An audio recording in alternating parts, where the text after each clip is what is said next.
জনতাই পুলিশ, পুলিশই জনতা। এই স্লোগানে ঢাকার ধামরায় মাদক, সন্ত্রাস, ইফটিজিং, চুরি, ছিনতাই ও চাঁদাবাজ বিরোধী মতবিনিময় ও আলোচনা সভা অনুষ্ঠিত হয়েছে।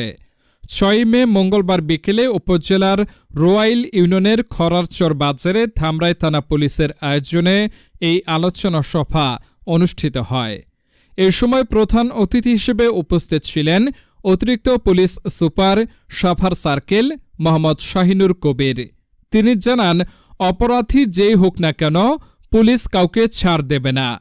বিশেষ অতিথি হিসেবে উপস্থিত ছিলেন ধামরাই থানার অফিসার ইনচার্জ মোহাম্মদ মনিরুল ইসলাম, খরারচর বাজার বণিক সমিতির সভাপতি মোহাম্মদ আলাউদ্দিন, খরারচর বাজার বণিক সমিতির সাধারণ সম্পাদক মোহাম্মদ রবিউল করিম সহ বাজারের সকল ব্যবসায়ী ও এলাকার গণ্যমান্য ব্যক্তিবর্গরা উপস্থিত ছিলেন। চাঁদাবাজি করতে পারেন না, আপনি নিজের ব্যক্তি স্বার্থের জন্য ঝুটের জন্য ওই জায়গায় যেতে পারেন না। পারেন? আপনি রাজনীতিকে নিজের পকেটে ভরে ওটাকে জাস্ট একটা শো অফ করে আপনি নিজের পকেটে আসে যায় না।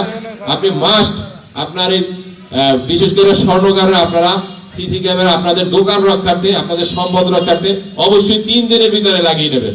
এটা আপনাদের, এটা কিন্তু বাজার কমিটির আমার ক্যামেরা না, আপনাদের ক্যামেরাটা আপনাদের নিজেদের থাকবে এবং বাজার কমিটির সাথে আবার আপনি অ্যাড থাকবেন। কারণ অজানার কিছু নয়, আমরা কেউ না কেউ জানি। আমরা যদি আপনাদের তথ্য দিয়ে আপনারা যদি সেটা প্রয়োগ না করেন কিন্তু আমরা ব্যর্থ। আমরা ব্যর্থতায় যাক। আমি প্রথমেই যেমন কথাটা একটু অন্যভাবে বলে নিলাম। করবেন, আমরা চেষ্টা করব তাকে সংশোধন করার জন্য। আর যদি তা না পারি তাহলে আমাদের মাধ্যমে প্রয়োজনে তাকে আইনের সাথে শপথ করানো হবে। আর কাউকে নিরপরাধ কোনো ব্যবসায়ী